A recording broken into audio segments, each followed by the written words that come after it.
Bueno, y es así como ahora estamos en el versículo 13.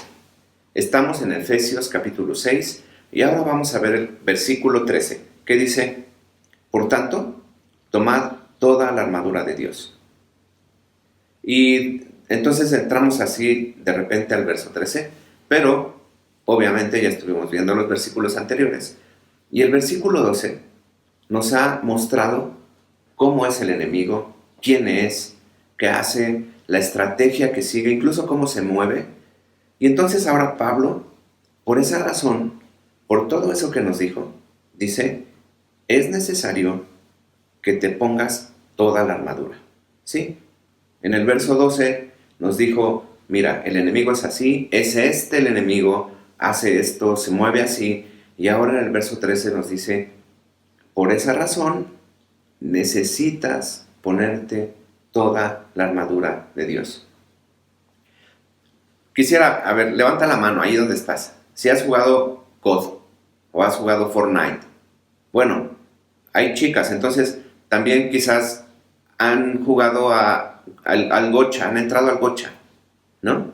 Todos estos accesorios que aparecen allí que tienen que ver con la armadura, con el equipamiento, son necesarios para poder permanecer más tiempo en el juego. Bueno, en el gocha, por ejemplo, si tú entras sin careta, pues dime cómo te va a ir. Puedes entrar sin el chaleco, sin el overall, incluso sin guantes. Pero tú dime cómo te va a ir. Pues no vas a durar mucho tiempo. Por esa razón, Pablo dice: mira, el enemigo es así, es asado. Ahora necesitas ponerte toda la armadura de Dios. Sí, es toda la armadura. En el verso 11 nos dijo: vestíos de toda la armadura de Dios. Y ahora en el verso 13 lo vuelve a repetir. Es importante poner atención a esto. Vestíos y ponernos toda la armadura de Dios.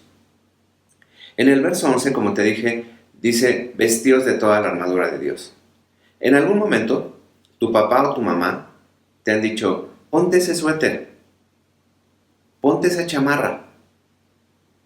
Y la verdad es que poco les hacemos caso.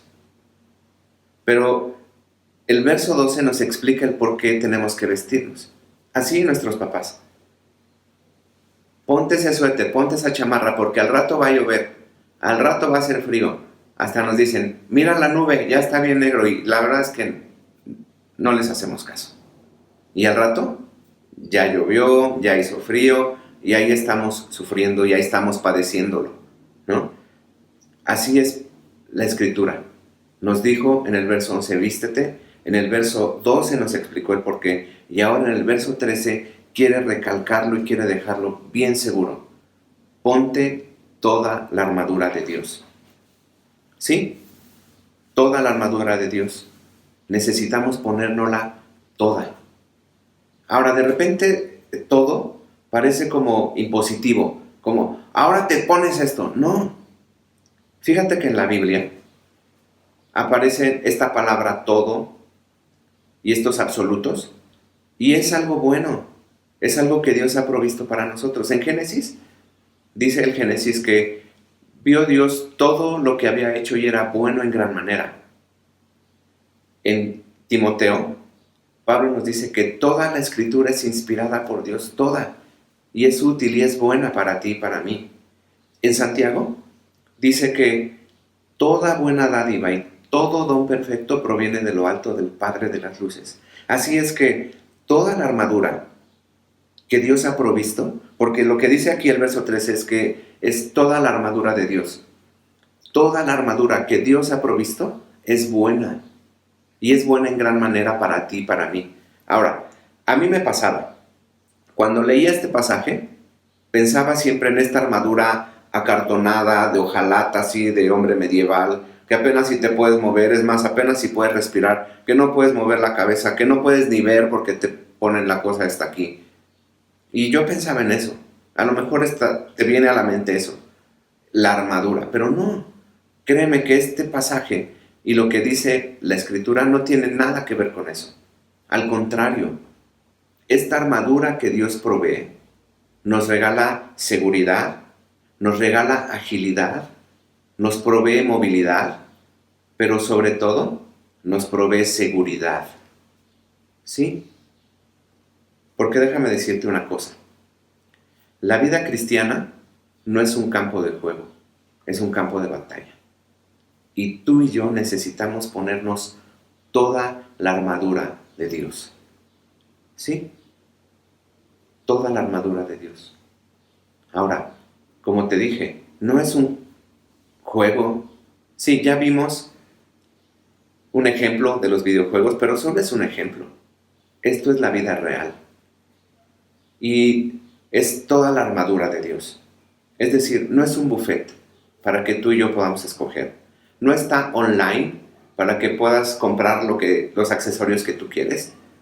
Y tampoco está como para, bueno, quizás con la playera que traigo hoy me pueda poner este accesorio.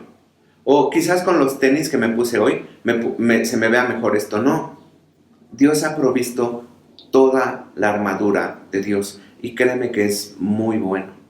Créeme que es Dios trayendo este regalo de provisión para ti y para mí. ¿Sí? Ahora, en esto que es la vida real, la autosuficiencia es un asesino en esta batalla. Es decir, no podemos solos. Y no puedes decir, no necesito, no.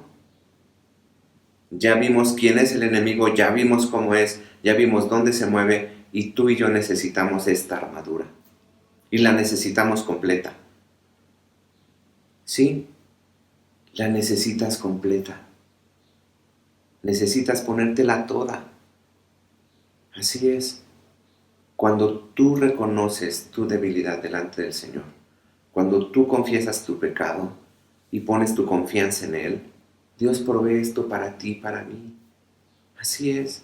Dios provee esta armadura completa para ti y para mí. Y es un gran regalo. Es un gran regalo. Cristo es la provisión de Dios para ti y para mí. Hasta que no te vistas de Cristo, vas a estar desarmado.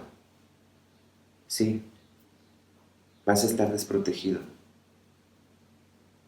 Y Dios quiere proveerte a través de Cristo esta armadura. Vístete de Cristo. Ponte toda la armadura. Dios quiere protegerte y Dios quiere cuidarte y quiere darte seguridad. Vístete de Cristo. Esta es la armadura de Dios para ti y para mí. Oramos. Señor, te pedimos en este momento, Señor, que nos permitas ver nuestra incapacidad, que nos permitas ver que no somos suficientes para protegernos ante tal ataque, Señor, que te necesitamos. Señor, que necesitamos ponernos toda esta armadura. Gracias por proveerla, Señor. Gracias por proveerla a través de tu Hijo Jesucristo, Señor. Queremos vestirnos de tu Hijo Jesucristo, Señor.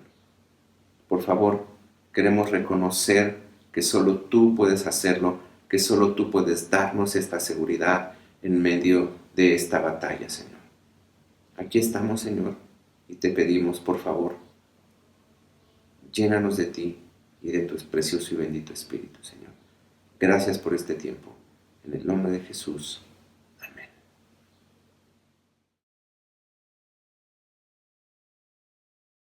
Bien, chicos, continuamos con el versículo 13 en la segunda parte, donde dice, para que podáis resistir en el día malo, y habiendo acabado todo, estar firmes.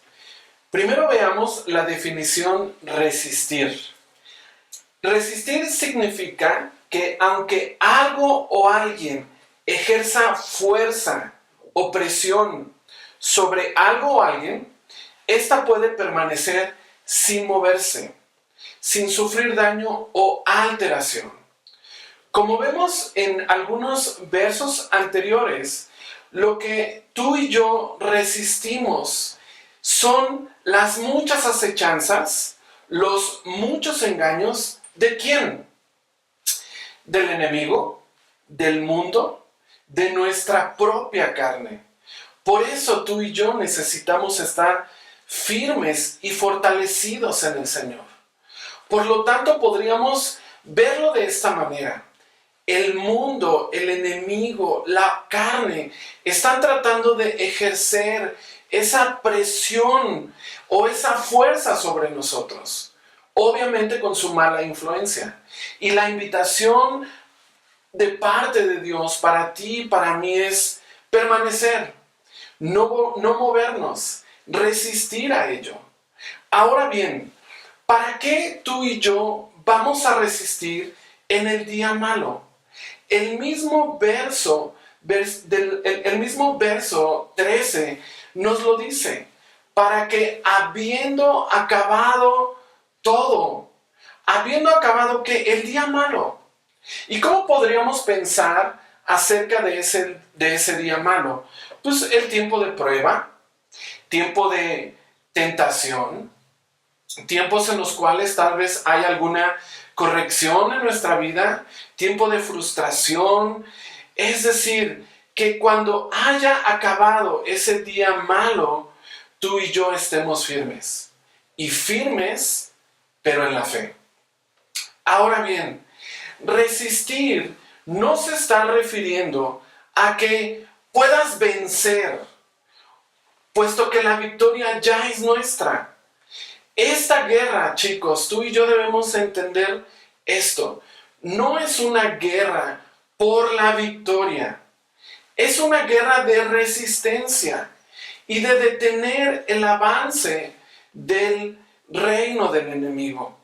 Porque tanto el enemigo como el mundo y nuestra carne quieren desenfocarnos, estorbando para que no vengamos al conocimiento de la verdad y estorbando para que tú y yo no glorifiquemos a Dios y a su vez demos fruto. Esto es una guerra por permanecer firmes hasta que Jesucristo venga. La victoria ya es nuestra. No estamos peleando por una victoria. Estamos peleando desde la victoria. Ahora bien, ¿cómo podríamos resistir? Quisiera que me acompañaran ahí en sus casas. Acompáñenme a Primera de Pedro, capítulo 5, versículos 8 y 9. ¿Cómo la Biblia nos invita a que tú y yo podamos resistir? Primera de Pedro, capítulo 5, versículos 8 y 9, dice: Sed sobrios y velad, porque vuestro adversario el diablo, como león rugiente, anda alrededor buscando a quien devorar. Versículo 9, al cual resistid firmes en la fe, sabiendo que los mismos padecimientos se van cumpliendo en vuestros hermanos en todo el mundo. 3 puntos que señala este versículo. Y el primero es: sed sobrios. Y aquí se está refiriendo a tener dominio propio, autocontrol, que nuestra mente esté enfocada en Cristo. Hebreos nos dice: puesto los ojos en Jesús, el autor y consumador de la fe. Entonces, cuando se refiere a que seamos sobrios, nos está recordando esto, que nosotros debemos de tener dominio propio, una mente totalmente enfocada en Cristo.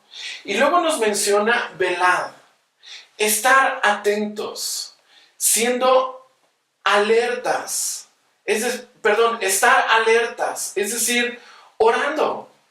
Es decir, teniendo nuestra vida devocional, orando y teniendo este tiempo de lectura en su palabra. Esto nos va a llevar a este segundo punto, a velar. Y nos da un tercer punto: resistir en la fe. A medida de que estemos firmes en la fe, vamos a poder resistir las mentiras, las amenazas y la intimidación del diablo, recuerda, del mundo y de nuestra carne. Y lo que decía hace un rato, ¿cómo? Puesto los ojos en Cristo, puesto los ojos en Jesús. Resistir también es estar de pie y en contra. ¿En contra de quién? No en contra de las personas que están a tu alrededor, no en contra de tus papás, no en contra de tus hermanos, sino en contra precisamente de lo que mencioné en el punto anterior. En contra de todo aquello que está trayendo a tu vida mentiras, amenazas e intimidación. Cada vez que venga ese día malo, es el momento de que estemos orando, estando de pie, no pasivamente, sino en contra de lo que decía hace un rato. Y ahorita que leíamos en Primera de Pedro eso, es decir, estar en contra de las acechanzas del diablo. Entonces, recordemos estas tres cosas. Tenemos que estar sobrios, es decir, con dominio propio. Por ejemplo, ¿cómo reaccionas cuando en casa te dicen, creo que es un momento en el cual vamos a medir el tiempo en tus momentos de esparcimiento con el celular? Un ejemplo, ¿cómo reaccionas? ¿Cómo te pones ante tus papás? O cuando hay alguna corrección en casa, cuando tus papás se sientan y te dicen, ¿sabes qué? Queremos hablar contigo, creo que hemos estado observando esto, que no es correcto, que conforme a la palabra creemos que no es correcto. ¿Cómo reaccionas? O cuando hay un momento de prueba, un momento de tentación, ¿cómo reaccionas ante esto? Debe haber un momento de sobriedad en este tiempo de resistencia.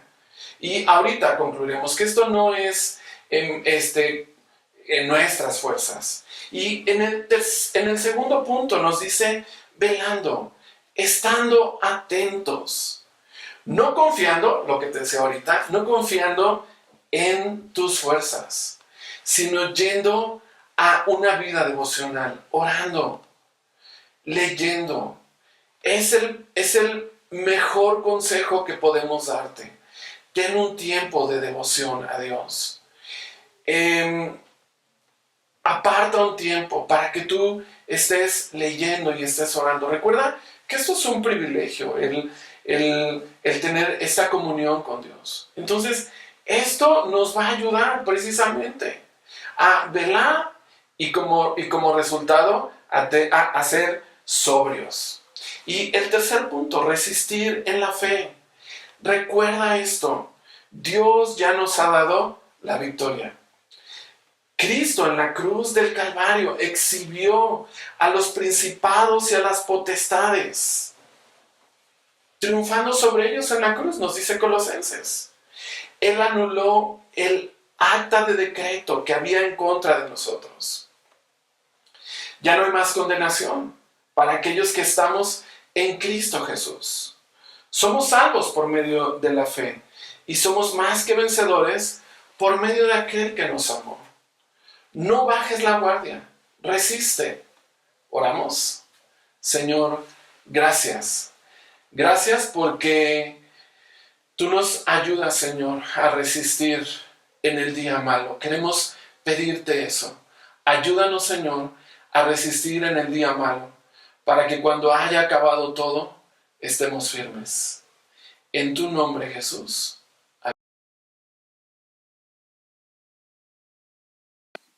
Hola chicos, ¿cómo están? Pues vamos a continuar con Efesios 6, ahí en el verso 14, ahí me tocó ver esta parte que dice así, ceñidos vuestros lomos con la verdad. ¿Qué significa eso? ¿De qué está hablando esto? Ceñidos vuestros lomos con la verdad, esta parte de la armadura que hemos estado estudiando. Esto hace referencia a un cinturón. Cuando habla de ceñirse los lomos, la parte de aquí, y usaban un cinturón que utilizaba un soldado. En la época de que se escribe esto, del apóstol Pablo, cuando escribe esas cosas, se usaba ropa muy, muy holgada, ¿no? No había pantalones como el día de hoy, eran túnicas. Así que antes de comenzar a trabajar o de ir a la batalla, pues se ajustaban un cinturón con el que sujetaban esa ropa, se alzaban la ropa y con ese cinturón se ajustaban la ropa, a fin de que no les estorbara cuando tenían que correr o moverse deprisa. Ese es el sentido de lo que está diciendo aquí, ceñidos vuestros lomos, pero dice con la verdad. Entonces lo que nos explica es exactamente esto. Este cinturón es la verdad, como dice el texto. El cinturón se usaba para, como veíamos, estar listos, para moverse con más agilidad. Prácticamente de eso se trata esto, ¿no? Y es lo que nos está diciendo, la verdad tiene ese propósito. Para nosotros que hemos creído en Jesús, ¿verdad? Que hemos aceptado el Evangelio, que hemos creído el Evangelio, hemos abrazado la verdad de Dios, es esto, o sea, la verdad es algo que nos va a ayudar a movernos con agilidad, algo que nos va a permitir, pues sí, como vemos, tener agilidad y movernos deprisa, ¿no? En esta batalla que estamos viviendo. Ahora, este cinturón, pues como es representado por la verdad, el cinturón de la verdad tiene dos sentidos, ¿no? Hablando de la verdad, por un lado, apunta al carácter de la persona cristiana, ¿no? Del cristiano, y por otro lado, hace referencia a la lealtad que una persona tiene a la verdad revelada de Dios, al Evangelio. Y quiero enfocarlo en esas dos cosas, ¿no? Primeramente, el carácter de la persona cristiana.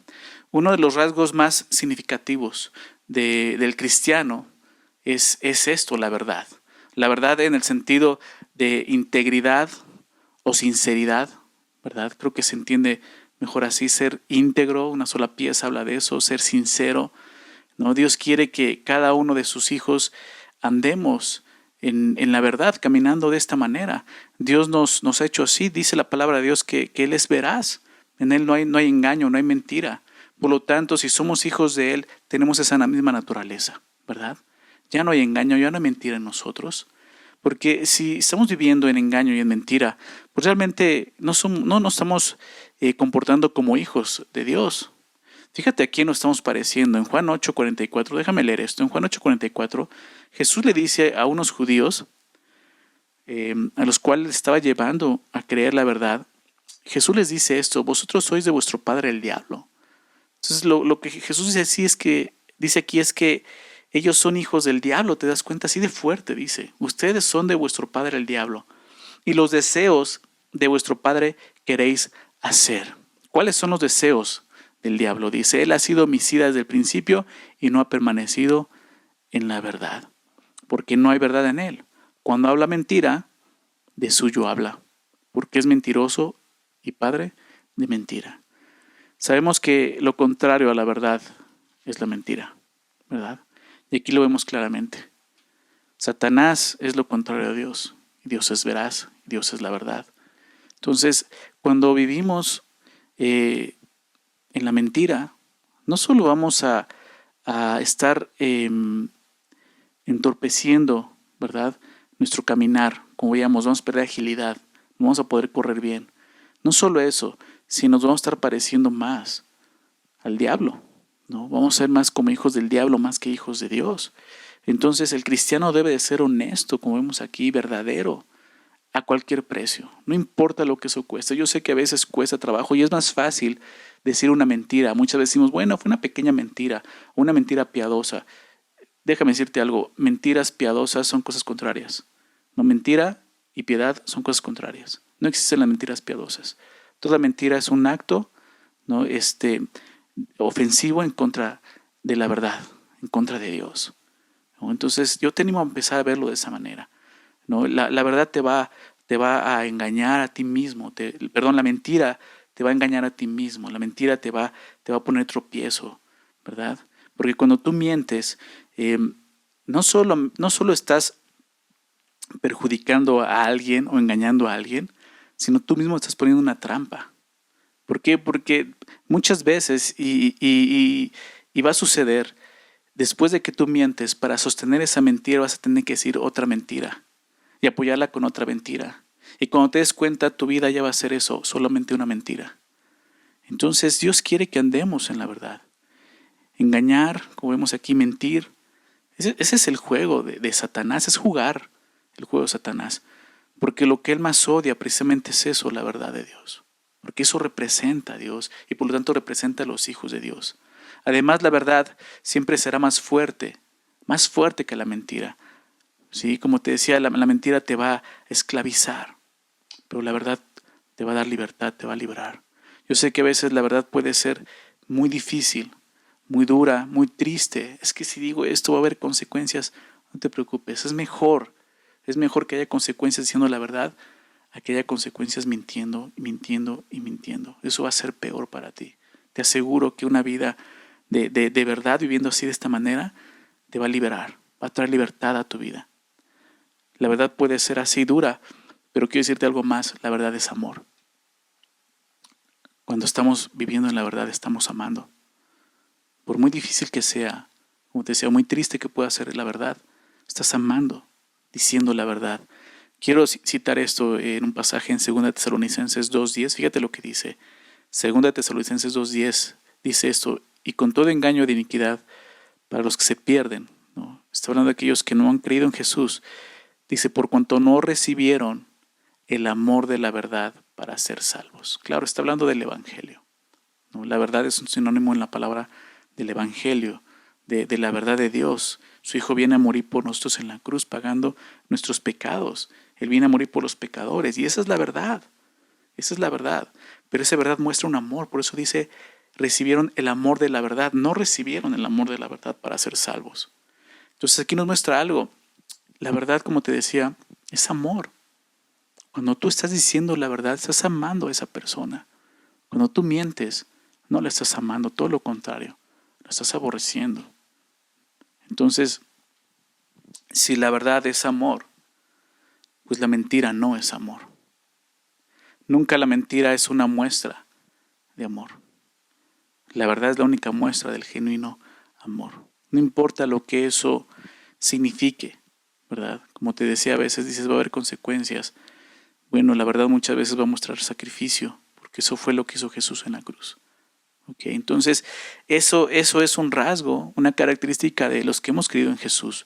Vivir en la verdad, dejar a un lado el engaño. No, y no temas, Dios va a estar contigo, ¿verdad? Va a haber consecuencias, pero aún en las consecuencias, Dios va a estar a tu lado, va a apoyarte, ¿sí? Y por otro lado, te decía, el otro sentido de esto, de la verdad, habla de la lealtad, ¿no? Como te decía, que una persona muestra a la verdad de Dios, a esa verdad revelada en la palabra, que es el Evangelio. ¿Sí? Lo que Dios dice en su palabra es la verdad, eso es lo que creemos. Y esto creo que es importante. Algunos de ustedes quizás aún no han creído en Jesús, no han puesto su fe en Cristo. Algunos de ustedes quizás aún no han llegado a creer que este libro que tenemos, que estamos estudiando, la Biblia, es la verdad de Dios. Es la verdad. Y por eso tiene ese sentido. A ninguno nos gusta vivir en el engaño, ¿verdad? A ninguno nos gusta que nos engañen. Por lo tanto, es importante esto, reconocer que esto es la verdad de Dios. Solo existen dos cosas que una persona puede creer: la verdad o la mentira. Y digo esto porque muchos piensan que la verdad es relativa. Esto quiere decir que muchos piensan que hay muchas verdades. Esa es tu verdad, está bien, yo tengo mi verdad. Pero no es así, solo hay una verdad. O sea, eso es algo ilógico. Es absurdo pensar que hay muchas verdades. No, hay una sola verdad. Y por lo tanto hay muchas mentiras. La verdad sí es absoluta. ¿Y sabes por qué? Porque la verdad no es un concepto. La verdad es una persona. La verdad es el Hijo de Dios, Jesucristo. Él mismo lo dijo en Juan 14:6. Yo soy el camino y la verdad y la vida. Y nadie viene al Padre sino por mí. Jesús dijo ser esto: yo soy la verdad de Dios. La verdad es la palabra escrita, pero también es la palabra encarnada, que es Cristo. Y es la verdad de Dios. Rechazar la verdad significa recibir la mentira. Y como te decía hace un momento, a ninguno de nosotros nos gusta vivir en la mentira, en el engaño. No nos gusta que nos mientan, ¿verdad? Creo que a nadie nos gusta que nos mientan o nos engañen. Y Dios quiere revelar su verdad a tu corazón, a tu vida, que creas en Él, que creas en la verdad, que no vivas en el engaño pensando en otras teorías, en otras doctrinas, pensando que esas son verdad. No es cierto, solo hay una verdad, Y está en tus manos, en la Biblia, es Jesucristo. Es la verdad de Dios. Déjame terminar con esto. En Juan capítulo 8 también, Jesús dice en el verso 31, dijo entonces Jesús a los judíos que habían creído en él. Fíjate, son personas que habían creído en Jesús, pero Jesús sabe que falta algo. Su fe no es genuina, es una fe muy superficial y quiere llevarlos realmente a creer de una forma muy, muy genuina. Y dice, si vosotros permaneciereis en mis palabras, en mi palabra, seréis verdaderamente mis discípulos. Jesús dice, si ustedes permanecen en mi palabra, serán mis discípulos y conoceréis la verdad y la verdad os hará libres. Verso 32. Y conocerán la verdad y la verdad os hará libres. Dios quiere darte libertad. Dios quiere que lo conozcas, pero es necesario esto. Permanecer en la verdad, su palabra. Ser verdaderamente su discípulo y conocerlo. Y entonces vas a encontrar esa libertad. Ya no vas a vivir presa del engaño, de la mentira. Vas a conocer la verdad de Dios. Y vas a poder caminar en esa misma verdad, como veíamos aquí, ceñidos vuestros lomos con la verdad de Dios. ¿Okay? Quisiera hacer una oración, orar por ti y darle gracias a Dios. Señor, te damos muchas gracias por permitirnos este tiempo en este, Señor, campamento de poder tener estas enseñanzas. Y el día de hoy recordar esto y ver esto, lo que significa tu verdad, Señor. Gracias, Padre, por habernos dejado tu palabra escrita, que es la verdad para nosotros. Hemos creído en eso, descansamos en eso, nuestra fe está puesta en esa verdad. Y para nosotros es la única verdad, Señor, porque así lo mostraste, Señor.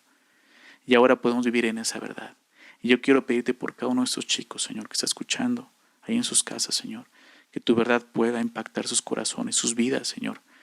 No solo para que la puedan creer, sino para que puedan vivir en ella, Señor. Ceñidos sus lomos con la verdad, Señor. Caminando en integridad, en verdad, Señor. Que sean un testimonio de esa misma verdad que proclamamos el día de hoy, Señor. Por favor, bendíceles en este tiempo, Señor, y haz tu obra en cada uno de ellos.